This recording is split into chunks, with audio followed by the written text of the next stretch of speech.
Oo. Nagulat kami, nag-message kay Allen na meron pala siyang duty ngayon. Na ngayon nag-extend kami dito sa Baguio para magstay dito para makaganti naman ako. Kumbaga boy, ano sabi mo kanina?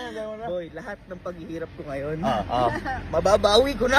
Kasi wala siyang choice. wala. Stop eh. Professional dapat. Professionalism. Customer is always the key. Right. Ikaw, ano gagawin mamaya kay Ate Angge? Ha?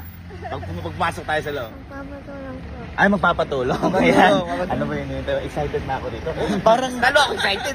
parang boss ka dito. Oo naman. Boss na boss. Sige ka na, tara. Boy, kumbaga nasa harap siya. Nasa harap siya, parang. Siya yung mga bumabate. Yung mga...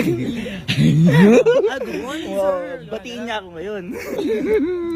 Ay, kumbaga boy, aalipinin mo. Ay, hindi naman. Siyempre, aanin lang natin. Uy, takot.